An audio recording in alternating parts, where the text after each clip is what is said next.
Peter Credlin, live on Sky News Australia.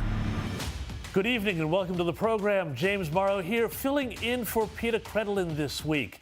Here's what's coming up on Credlin. Tonight, it's all smiles as the government announced its mid-year economic figures, even touting a potential second surplus. There's just one problem.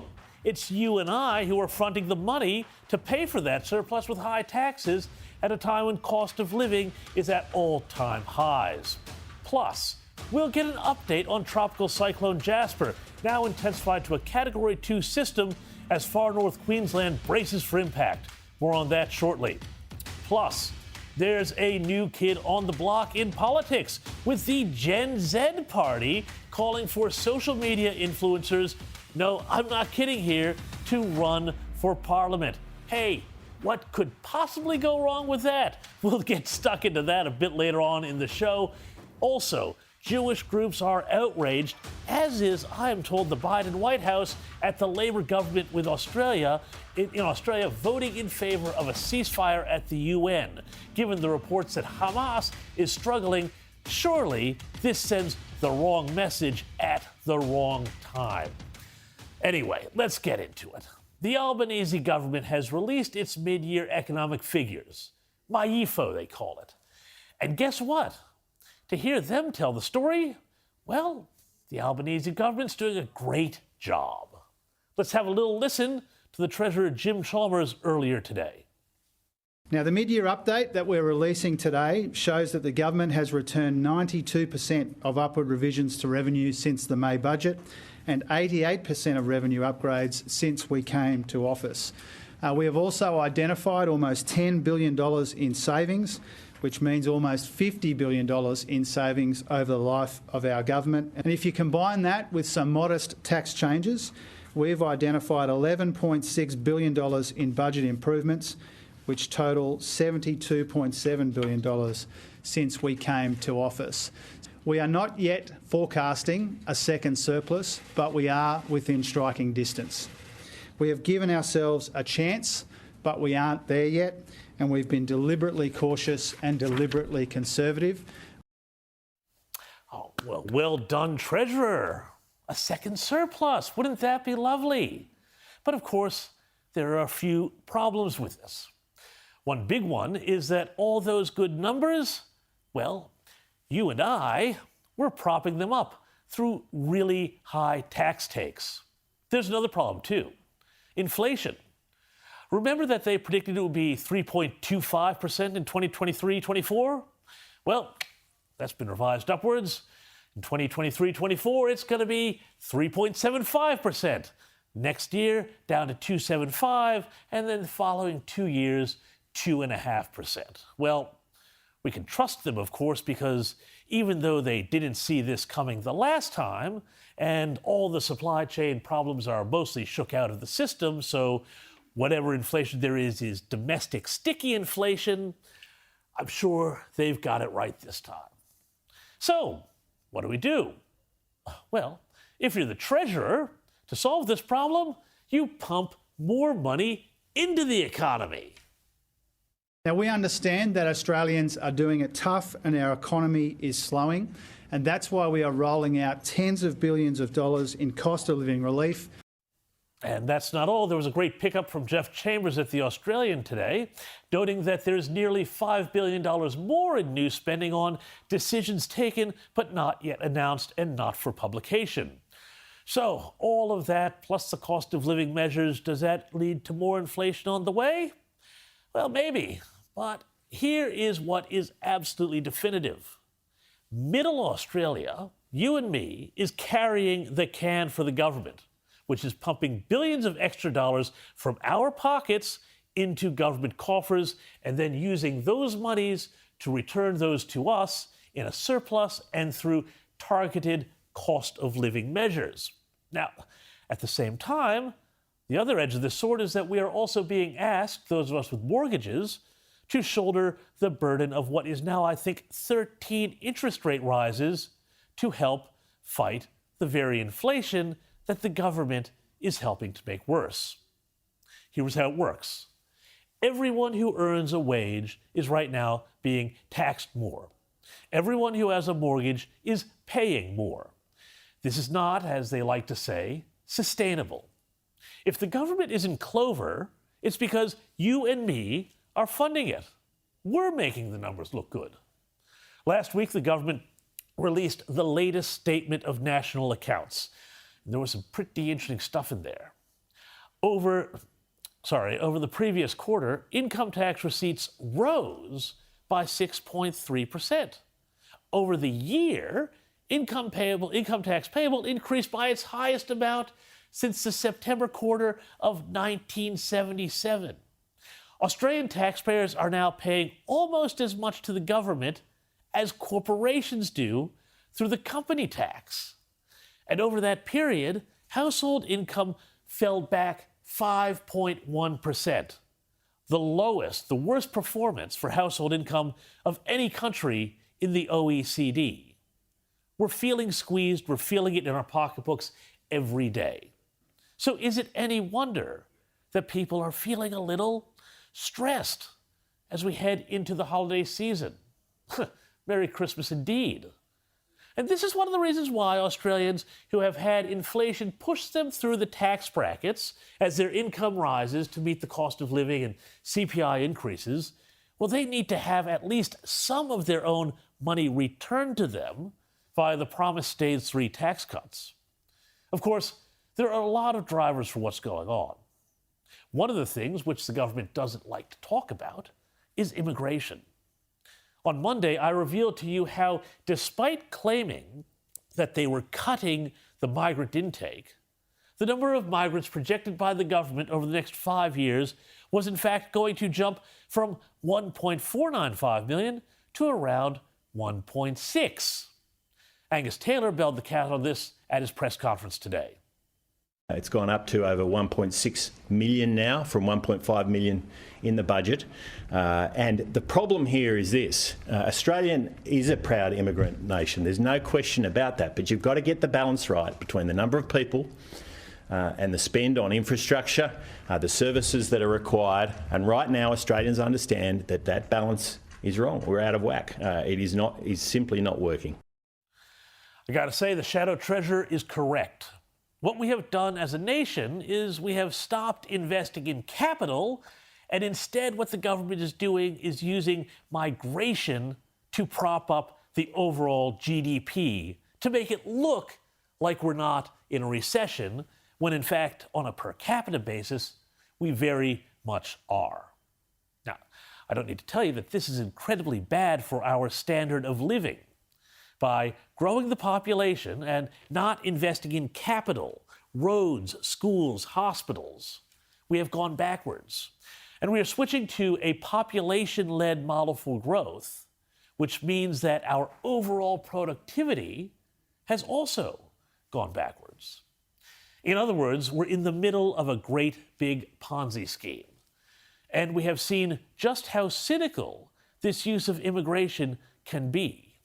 Oh, and by the way, we are also to be expected to believe that the Albanese government will be doing everything it can to bring these new migrants into the Australian family and encourage them to take up Australian values and not just be a cog in the wheel of Jim Chalmers' great GDP expansion machine. After all, this is the same government that came to power and immediately set about dividing the nation on the basis of how far back you or I can trace our individual tenure in Australia. And they also, in the process of that, implied that modern post-settlement Australia was somehow illegitimate, or at least incomplete, without our signing a treaty with our own citizens and engaging in some sort of truth and reconciliation process. And of course, we were forced to backtrack. They were forced to backtrack when they were caught out cancelling an Australia Day party in London because, as I always say, we need to worry about our social capital as much as our economic capital. Now let's head to Canberra now for tonight's political headlines with Sky News political reporter Joel Phillip.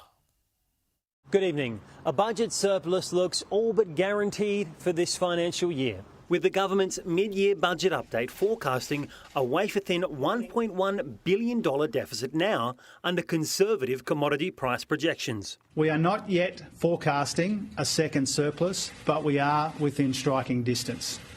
We have given ourselves a chance, but we aren't there yet. The one budget they ignored talking about was the household budget. And the household budget is in tatters. Australians are in pain as they approach Christmas. Federal deficits in the years ahead are now also forecast to be considerably smaller. GDP growth is expected to be higher this financial year, and so is inflation. 0.5% worse, now forecast to be at 3.75% in June 2024. The Treasurer says oil prices caused that increase, but the government isn't considering cutting fuel taxes to soften the blow. Our focus is elsewhere when it comes to cost of living relief. No new cost of living relief was revealed in this budget update. Prime Minister Anthony Albanese has joined with his counterparts in Canada and New Zealand to call for an ongoing ceasefire in the Israel-Hamas conflict. As the war rages, international support for the invasion is waning. United Nations members, including Australia, supporting a ceasefire resolution. Hamas must be defeated and dismantled, but this cannot be without account for the protection and welfare of Palestinian civilians. Australia supports Palestinians' right to self-determination. Anthony Albanese, Justin Trudeau and Christopher Luxon released a joint statement that expresses disappointment the pause in hostilities ended, saying we want to see this pause resumed and support urgent international efforts towards a sustainable ceasefire. This cannot be one-sided. Hamas must release all hostages, stop using Palestinian civilians as human shields. Human suffering is widespread and it is unacceptable. On the ground in Israel, before the Foreign Minister is due there next month, Simon Birmingham says Canberra has undermined Tel Aviv. Hamas surrenders all arms. Hamas hands over its leadership and its terrorist operatives, and that ultimately Hamas is completely disabled. All right, well, let's go to the top end where we're joined by our Sky News Northern Australia correspondent, Matt Cunningham. Matt, welcome to the program. I want to ask you first about this tropical cyclone Jasper, which was upgraded to a Category 2 storm. There's tens of thousands of people without electricity, reports of flash flooding. What's the latest, and is this going to get worse? Well, we'll find out in the next couple of hours, I think, James, because the eye of that cyclone is just crossing the Queensland coast as we speak, right near Cape Tribulation, so about halfway between Port Douglas and Cooktown. Now, as you say, it's intensified into a Category 2 cyclone. We're talking about winds here of 100 kilometres an hour and wind gusts of up to 140 kilometres per hour. So residents in that area, all the way down to Cairns, are in for a pretty hairy time for the next few hours, I would suspect. I mean, I've lived through a couple of Category 2 cyclones here in Darwin, and I can tell you it's no fun. So I think it's important that people in that area of far north Queensland are listening to authorities now and are taking the necessary precautions as that cyclone passes through. Now, we will see some pretty heavy rainfall across the top end of far north Queensland and then across into the Northern Territory, I suspect, over the next few days and into next week as that system moves across. But we really are at that important time now, James, as that cyclone is crossing the coast there in far north Queensland. Well, we certainly hope everybody there is staying safe and is all right after that. And yes, do listen to authorities. But now let's move on to another story here. Shadow Indigenous Australians Minister Jacinta Price has called out the Prime Minister for being missing in action on Indigenous issues since the failure of his voice referendum in October. Matt, you're in Darwin, where there are several pressing issues when it comes to Aboriginal populations. I spoke with her about this yesterday. She told me that in Alice Springs, there's been a lot of money that has been earmarked, but they've seen very little on the ground, and that trouble often comes during the summer, which is, of course, what we're heading into now. Is Jacinta Price correct that Anthony Albanese has basically been MIA on Aboriginal issues since losing the voice? Well, she's right that we haven't heard a lot from the Prime Minister since probably a week or so after the referendum and the failure of that referendum to get over the line. I would argue, though, James, that I don't think we hear enough from Prime Ministers generally on this issue, and I don't think we see enough interest from many of our politicians on the issues that are affecting Aboriginal Australians. In the past 10 years, I'd say, with the honourable exception of Tony Abbott, who spent a week in a remote community in each of the 2 years that he was Prime Minister, I don't think Prime Ministers generally have treated the issue with the seriousness that it deserves. I mean, I could run you off a list now of the crises that exist in Indigenous affairs in the Northern Territory. Do you want to talk about the levels of remote education, school attendance? Do you want to talk about diabetes? Do you want to talk about kids getting rheumatic heart disease? Do you want to talk about the crime crisis we're seeing in Darwin, in Katherine and in Alice Springs that we saw flare up so badly last summer? They're all issues that we deal with here in the Northern Territory. They're just part and parcel of life. And yet, for many of our federal politicians, there's little more than a passing interest in these things. We saw the Voice campaign. We saw $380 million spent on that campaign. We saw the country focus on Indigenous affairs pretty intently for 12 months. And I think it would be disappointing if now that focus shifts to something else. But it does appear that the caravan is moving on already. Yeah, indeed. But I think you're absolutely right. We do need to stay focused on these things. It's good to always have a chat about them here. But also on the subject of Indigenous affairs, I thought this was pretty interesting because it goes to the heart of, I think, a lot of cynicism that some people have about these sorts of things. WA Premier Roger Cook said the cashed-up environmental groups are intentionally dividing Aboriginal communities and using them to oppose development of major resources projects across the country. Now, I'm not terribly surprised because I think we've all suspected that that sort of thing goes on, but it's a bit of a big admission from a Labor Premier, isn't it? It certainly is, but I don't think Roger Cook is alone, even within the Labor Party, certainly parts of the Labor Party, in having this view. In fact, I was having a discussion with a former Labor minister in the supermarket yesterday who was saying a similar thing. We're having issues here in the Northern Territory at the moment with the delays that have existed for Santos and its Barossa project. Now, it's been trying to get this off the ground for years, and it keeps running into these hurdles, the latest one being a challenge by a Tiwi Islander, a traditional owner by the name of Simon Munkara, who is complaining that the pipeline, which is 7 kilometres off the coast of the Tiwi Islands, will impact on cultural heritage and Dreamtime stories for his people. Now, most people probably don't know that for many of these projects, to get them over the line, you need the prior and informed consent of a majority of traditional owners, whether that's fracking in the Beetaloo Basin or some of these other resource developments. And yet I think often we see the headline, when people arrive in Sydney and there's a group of traditional owners with them saying, traditional owners oppose this particular project. Well, some of them might, but for the project to go ahead, usually the majority consent of traditional owners has already been agreed. So, I think it's interesting that Roger Cook's making these comments.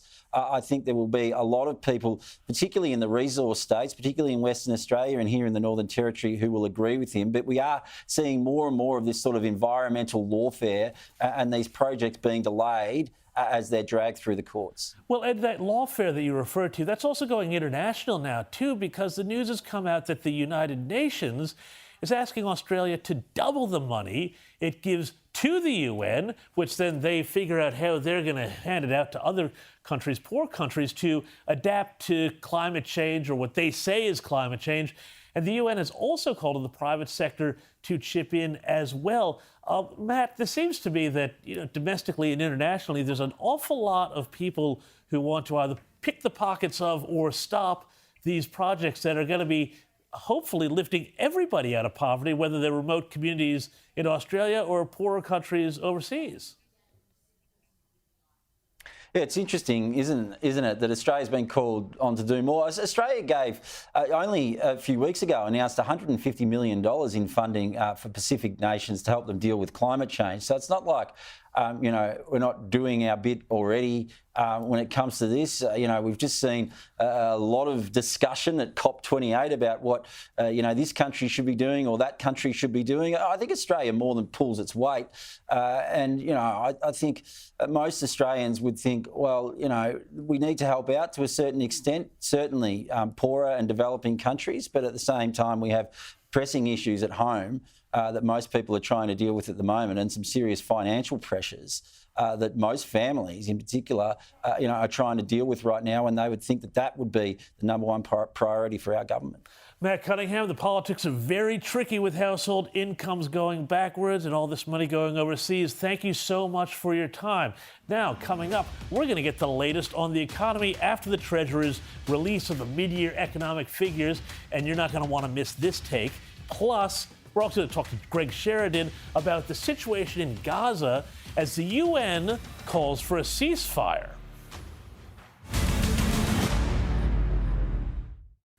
Welcome back to the program. James Morrow here, filling in for Peter Credlin. Now, we've all heard the good news from Treasurer Jim Chalmers. It's looking like another surplus and all smiles, with high prices for iron ore and coal delivering good economic rosy numbers into the never never, except for this one thing.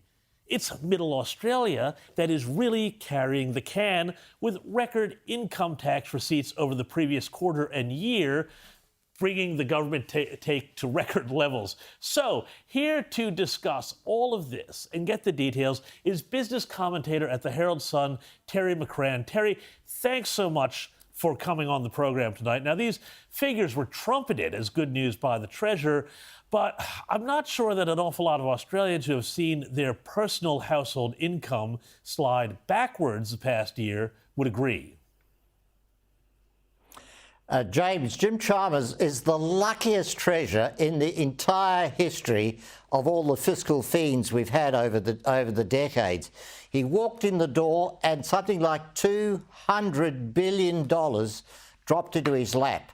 This is the extra revenue that's flowed just in 2 years, last year and this current financial year, into the budget. A lot of that's coming from households, Middle Australia, who are paying much higher taxes. A lot of it's coming from all those migrants that have flooded into the country and have become tax-paying workers. But the biggest sum, as you've indicated, something like $120 billion extra has come from export earnings from selling iron ore, coal and gas into that global marketplace. So when you get $200 billion, you can play Santa Claus.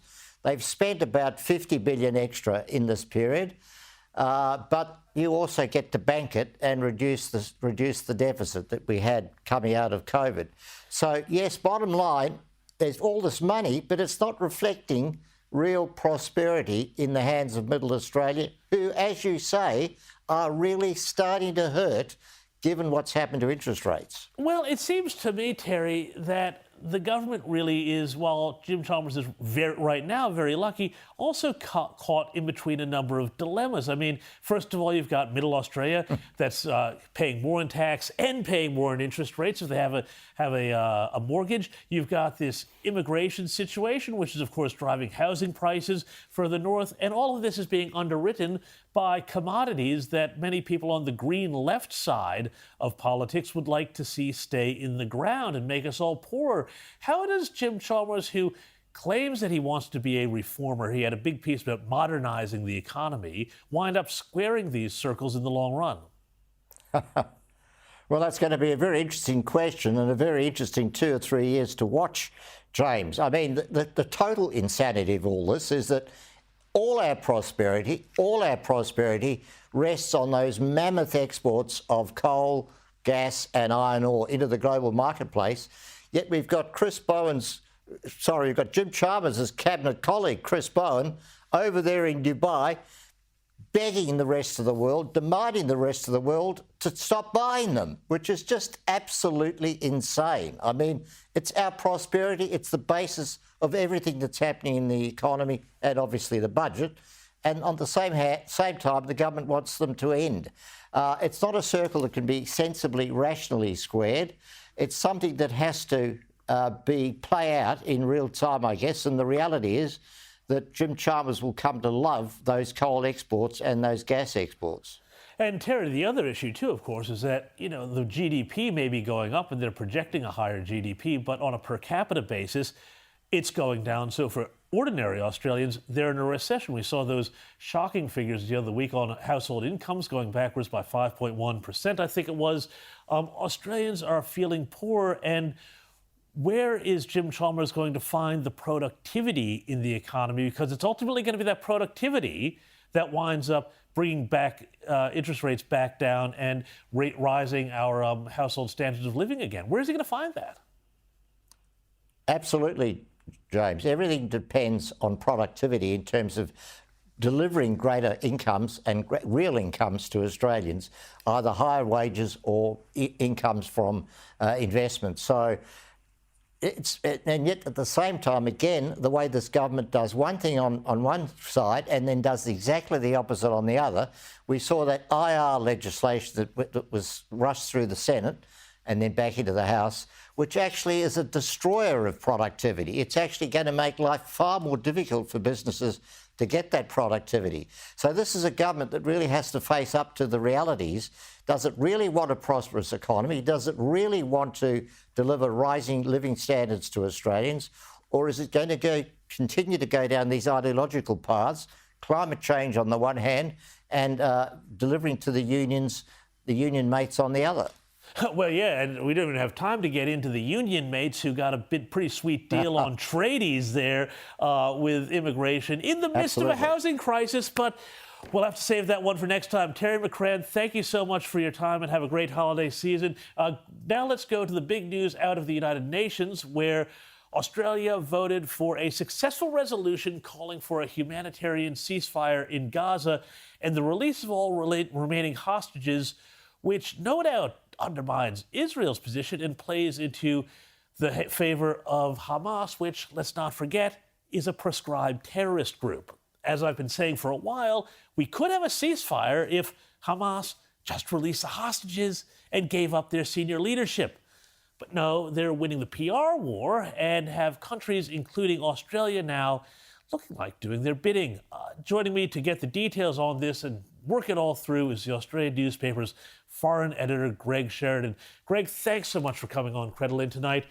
Tell me about this UN resolution and what does it mean for Australia's international reputation and the conflict in Gaza? Because I have heard that not everybody is thrilled with what Australia did here. Well, James, great to be with you. Look, it's a very disappointing decision by the Albanese government. We shouldn't underestimate how badly the Albanese government has been thrown off course by losing the Voice referendum. They cannot hold a line on anything now. It's not only a bad position, it's an incoherent one because the resolution contradicts the statement that Anthony Albanese issued with Justin Trudeau and the New Zealand Prime Minister. So the resolution calls for an immediate ceasefire and the release of all hostages. Doesn't mention Hamas by name, but an immediate ceasefire, which wouldn't be accompanied by the release of all hostages anyway, would simply leave Hamas in power, having committed the worst atrocity against the Jewish people since Hitler's Holocaust. And that would be a tremendous victory for Hamas. Now, in the statement Albanese put out with Trudeau and Luxon, he said Hamas must lay down its arms, release all hostages, and have no part in the future governance of Gaza. Now, if Hamas did that, you wouldn't need to call for a ceasefire. Israel would stop military operations in a nanosecond. But the thing is, you can't have both. You can't pretend that you're in solidarity with Israel and then call for them to accept defeat. And just incidentally, we're opposed not only to the US, we're opposed to the UK, our AUKUS colleagues, and we're opposed to the majority populations of the South Pacific Forum, who either voted against or abstained. No, but we're on the same side as, I think, lovely nations such as Russia. But the thing, Greg, that I'd love you to explain to me here is, it seems to me that by switching positions here, Australia is helping to legitimize Hamas, which, of course, is a proscribed terror group. I think it's been proscribed since at least 2022 here in Australia. Does this, in that sense, does suddenly Hamas wind up with a new sort of legitimacy and they get treated as a legitimate actor with legitimate grievances? Well, you're right, James. There's a very disturbing, ugly kind of moral equivalence which creeps into all the government's languages. So once again, even in the Albanese-Trudeau-Luxon statement, it says we stand against anti-Semitism and Islamophobia and anti-Arab feeling. So, you know, those poor old Arabs who only have a few dozen countries of their own are being persecuted all over the world, apparently. I mean, it's just kind of grotesque. And Hamas is not just a proscribed terrorist organisation. You're certainly right to draw attention to that. But, I mean, any human being who witnessed what happened on October 7 would know that that is equal to the most grotesque, vile, sadistic atrocities the world has ever seen. Now, in fairness to the Albanese government, let me be fair to them, they, without question and without exception, they absolutely condemn Hamas and its actions. So in the explanatory statement at the UN, in Penny Wong's press conference and in Albanese's Prime Minister's statement, they explicitly and utterly condemn Hamas. But you can't, I mean, the two objectives, you must remove Hamas from Gaza and Israel must immediately stop all military actions, they're not compatible. So if you have both those objectives, you've got to at least be honest enough to tell us which one has priority and why. Instead of which, the Albanese government tries to speak out of both sides of its mouth at once in the hope that it can appease contradictory audiences. Well, and Greg, you mentioned those contradictory audiences, and you mentioned how the Albanese government hasn't been able to hold the line on anything since The Voice. Julian Leeser today, the Liberal MP, said that he thought that this was really about Albanese trying to appease voters in Grayndler, his home seat, which has a very large Greens vote. And other people have suggested that also it's about appeasing seats with a high Muslim population in Western Sydney, and also in suburban Melbourne. How much is domestic politics affecting this?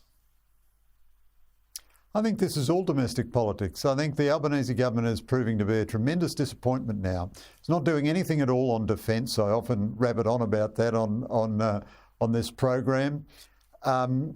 You know, simple electoral mathematics. There are nearly 900,000 Muslims in Australia, about 100,000 Jews. So the Albanese government is in process of dismounting from its support of Israel and joining up to a more appeasing Muslim opinion position. It's under assault from the Greens. I think Albanese will always hold Grayndler, but I think the Greens are threatening Labor in all kinds of inner city seats. And you can see the dishonest and terrible campaign the Greens will run at the next election. And by the way, I think Labor looks heroic compared to the Greens, but you can see the Greens claiming that Labor is militarist and a patsy for the Americans and is anti-Palestinian and all that.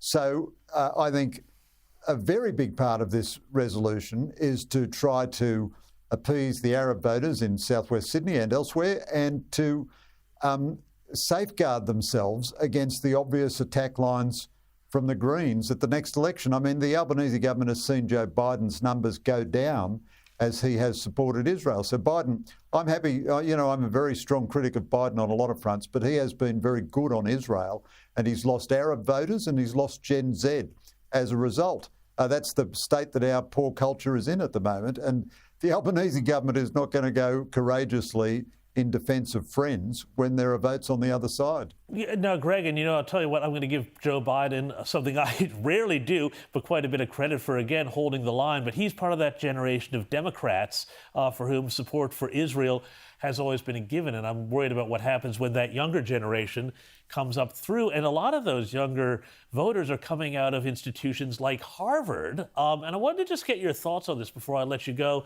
We've had all of this controversy at Harvard, UPenn, MIT, but also more broadly across the university campuses in the United States. We're seeing some of that here in Australia as well. It's already taken the scalp of one university president, but it's really revealed to me that this anti-Semitism we're seeing around Israel is just the sharp, pointy end of this much broader diversity, equity, inclusion, or DEI agenda, which sounds very warm and fuzzy, but is actually very sinister. And I just wanted to get your thoughts on what's happening in the American Academy and what that means to our culture and civilization, and if there's any way we can recover. Well, James, I think you're absolutely right. This is a very serious matter.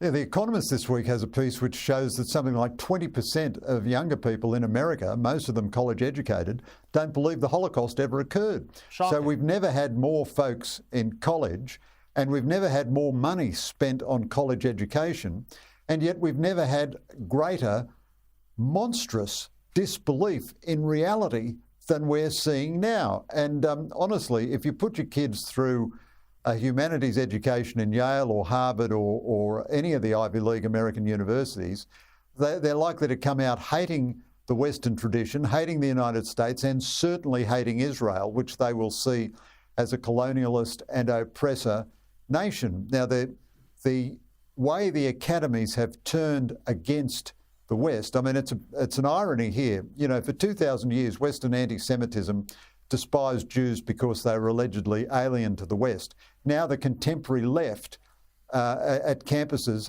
despises Jews because they are a representative of the West. Great point. You know, they can't win no matter what. But I think the need to clean up the universities, I mean, if the Liberals had the IQ of a boy 10, they would be crusading on education, but they have, you know, they've overseen the same woke madness for the 10 years they were in government without doing anything about it. But that's a huge challenge for every Western society. Forget about the money for education. How about we get truth in education? Hear, hear. Thank you very much, Greg Sheridan, for your time. Really appreciate it. Now, stay tuned because coming up, there's a new party of Gen Z. Kids on the scene that's going after the boomers. Plus, more green madness from Labour. Yeah, I know. Surprising, hey? We'll get the latest on that from our panel.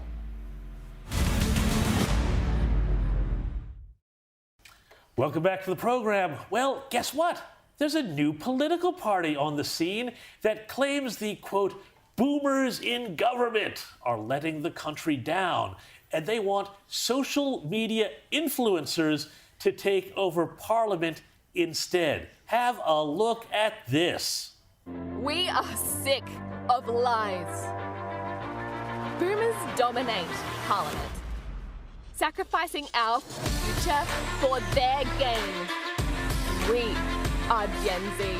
The boomers sacrificed our planet for their profit.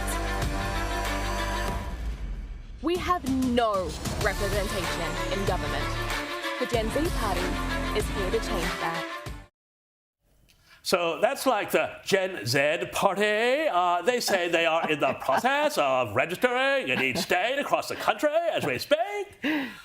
God, sorry, I didn't mean to do that voice for you any longer than you had to listen to it. Their plans include teaming up with the Greens to fight climate change, making tertiary education free, canceling existing student debt, yeah, we'll pay for that too, decriminalizing drugs, and more First Nations rights.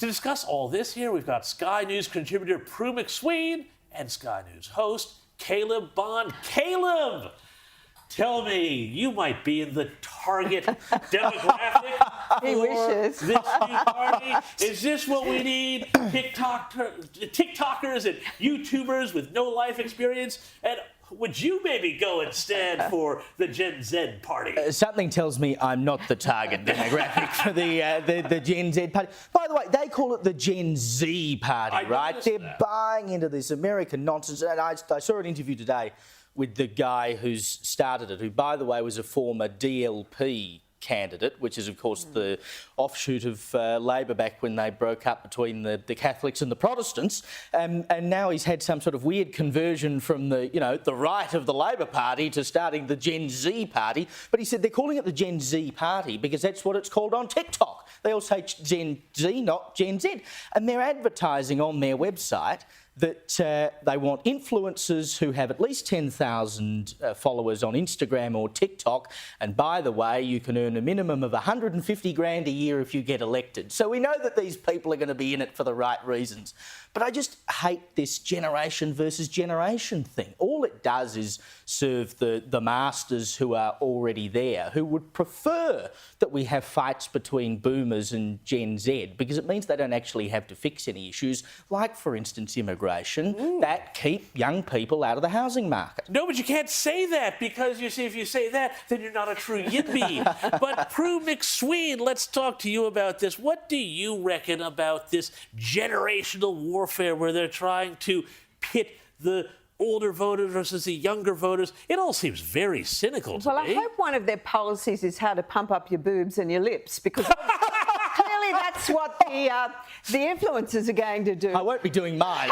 But I think it's very scary and clever, because we all know that this is a cohort that's really becoming quite powerful and loud, and particularly combined with the Greens, that, this is the kind of facile stuff that they, all care, no responsibility, that rings their bells. And it worries me that this generation is going to go for this. They're going to sucker up to it because they're saying all the right things. There's no mental capacity to understand who's paying for all of this. They don't want to know about that. It's just all feel-good stuff, and that's what's worrying me. No, that's right. Now, just moments ago, though, we've got some breaking news here.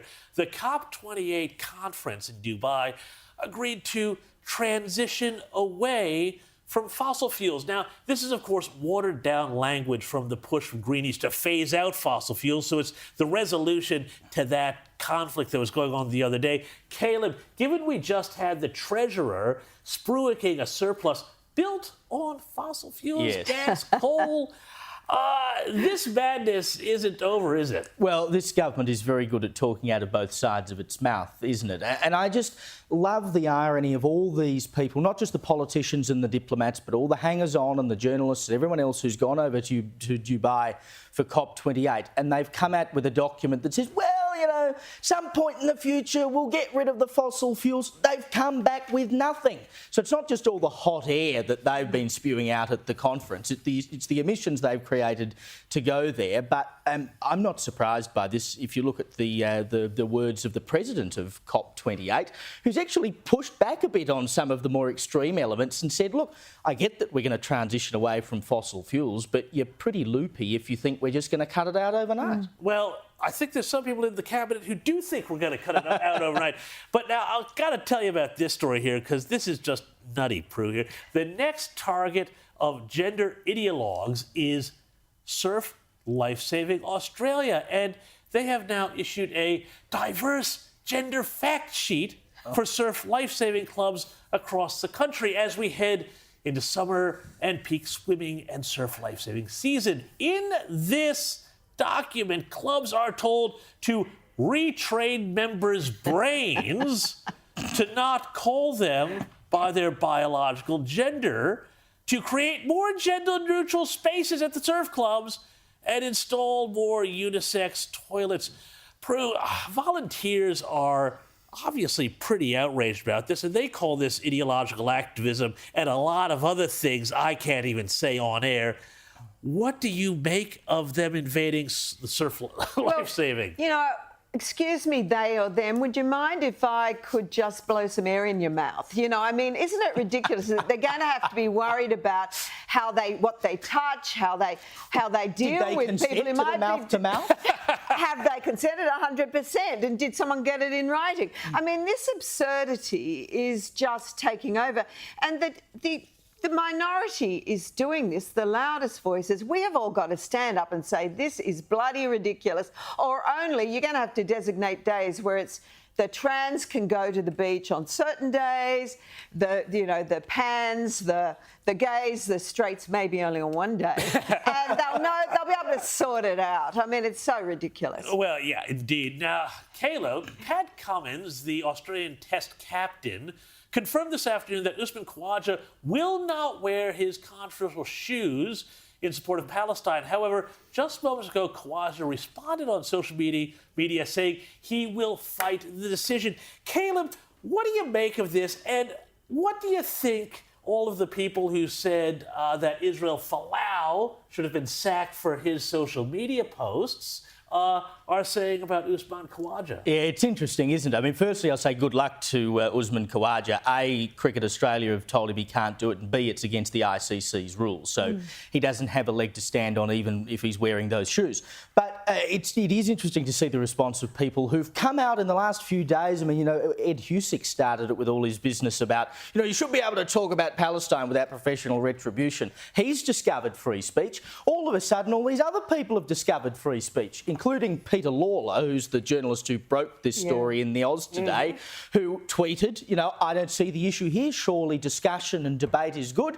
Someone found a tweet of his about Israel Folau saying he should be sacked. Oh, the hypocrisy. Of course. Well, not surprising. Who's surprised by any of this? Caleb Prue, thank you so much for joining me on the panel tonight. Now, don't go anywhere, because after the break, Credlin regular Kel Richards is going to be right here with me, and we've got a few festive words for you this week after the break.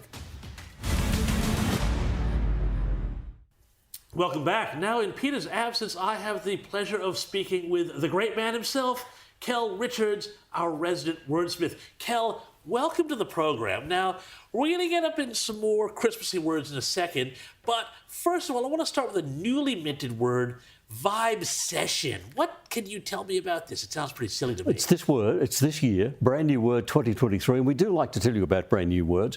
Now, you can dodge a depression, you can avoid a recession, and still end up in a vibecession. Because a vibecession is when everyone feels bad about the economy. It's just the vibe you're on. So if people, when they actually measure low consumer confidence, what they're finding is there is a kind of vibecession. Even if the numbers are okay, people think it doesn't feel good, I'm not going to spend as much money, I'm going to save a bit more. Then the vibe is bad. So the numbers can look good, but you still feel bad. That's right. And so the vibe is bad, so we've plunged into a vibecession. And with all due respect to Jim Chalmers, we may be in a vibecession in Australia right now. I suspect actually we are, for some of the feedback I've been getting. Now, we've been asked a question by Steve, who asks why Australians no longer use the good old Australian words trousers or strides and now use the Americanism, I hate to say, pants. What's that all about? Well, trousers is the oldest of the words. It's probably a plural form of an old Gaelic word. The Gaelic will be something like trews. Yes. So it started off being your trousers. And that became trousers. I still think we use that. Strides was originally a tailoring word. It was the amount of movement in the trousers, the stride of the trousers, how far, and that became a slang word in around 1889 for trousers themselves.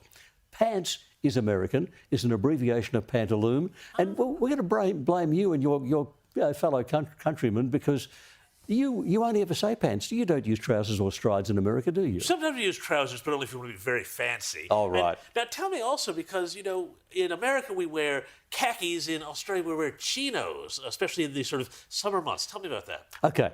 The word khaki, English borrows words from every language on earth. In fact, it's been said that English doesn't exactly borrow words from other languages. English follows other languages down dark alleys, beats them senseless and steals any linguistic items they have about them. So we've got words from everywhere. Khaki, English borrowed from the old Persian language Urdu, and it means dust-coloured. Now, chino, and that was early 1800s. Chino, much later. Chino came into English from Spanish, and it means brown toast. So they are both colour words. And it depends on whether your slacks are dust-coloured or the colour of brown toast, whether you call them khaki or chino, I would think. And, well, that's fascinating. Okay, I never knew that. Now, on to a Christmassy word, eggnog. I love to make a big old eggnog every Christmas. Where does this come from, and would I like the origins? No, you wouldn't. What we make nowadays is not what would have been recognised as eggnog when they first coined the word in the early 1800s. The egg part is pretty straightforward. We know where egg comes from. But what about the word nog?